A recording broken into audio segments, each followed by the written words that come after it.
भेट घेतली आणि आता तुम्ही सिल्लोड मतदारसंघामध्ये बांगलादेशींनी घुसखोरी करत जवळपास 4730 अर्ज जन्म दाखले आले ते मागणी केली. काय म्हणतात? 2024 मध्ये उशिरा जन्म प्रमाणपत्र देण्याचा अधिकार मॅजिस्ट्रेट कडून तहसीलदार SDM ला देण्यात आला.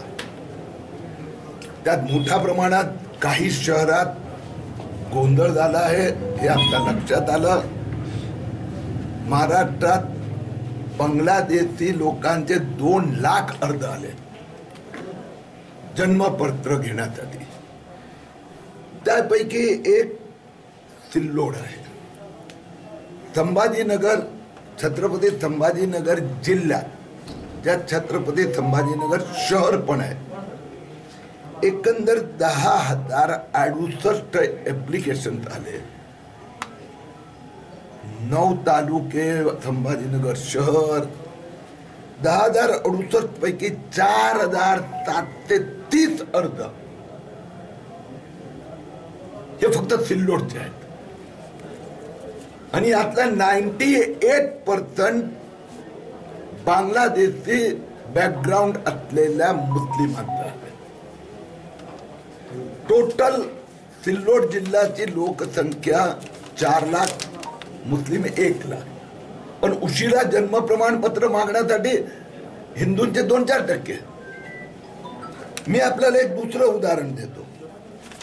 हा कायदा नवीन नाही आहे, कायदा पूर्वीपासून आहे. आधी मॅजिस्ट्रेटला अधिकार होता. तर आपण सिल्लोड शहर त्याचा आकडा सांगतो.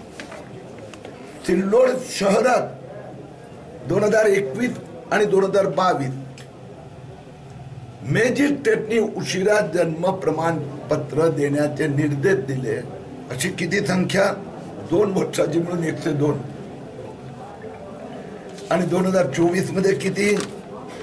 1335. म्हणजे एवढे 50 लोकांना मॅजिस्ट्रेट न्यायालय आदेश द्यायचे. आमचा तहसीलदार SDM ने 1335. 99% बांगलादेशी मुस्लिम. आणि म्हणून सिल्लोडची परिस्थिती हे उशिरा जन्म प्रमाणपत्र देण्यात मोठ्या प्रकाराचा घोटाळा झालेला आहे. मी आज सगळे कागदपत्र बघितले, पाहिले, चर्चा केली. कोणीही ऑथेंटिक पुरावा दिलेला नाही. आधार कार्ड, त्या आधारावर आम्ही जन्म प्रमाणपत्र दिलेलं आहे. काहींनी रेशन कार्ड दिले, त्याची चौकशीही केली नाहीये. एक काही कागदपत्राची चौकशी झालेली नाहीये. आणि म्हणून आता या सगळ्या अधिकाऱ्यांनी मान्य केलं आहे की या सगळ्यांची पुनर्तपासणी केली जाणार अशी माझी मागणी आहे.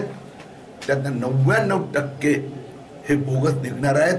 आणि या सगळ्यांची नाव हे 4,735 मी ATS कडे पाठवित आहेत की यांचा बॅकग्राऊंडची चौकशी करावी. अधिकाऱ्यांनी काय आश्वासन केलं? मी हे जे त्यांचं तिथे चौकशी करी बातचीत केली तर ते सर्व उघडच झालं. फायली बघितल्या की कोणाकडे एकही अर्जात ऑथेंटिक पुरावा नाही आहे.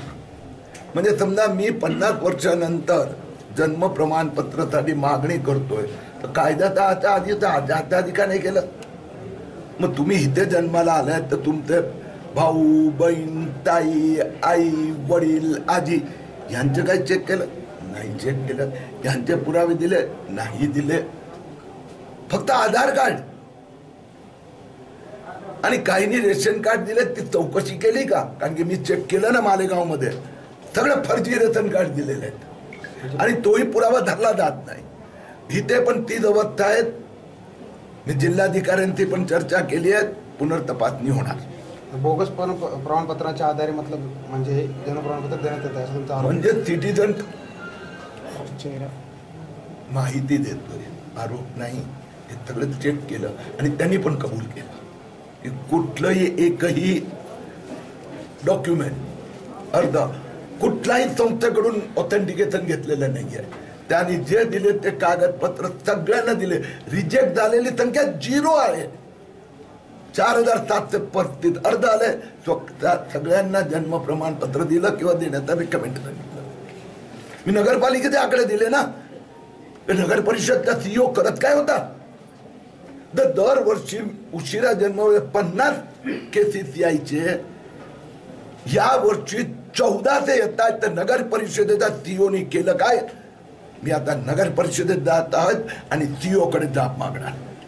बदलापूर अत्याचार प्रकरणी 5 पोलिसांना जबाबदार कोर्टाने मानलेला आहे. ते कसं वाटतं?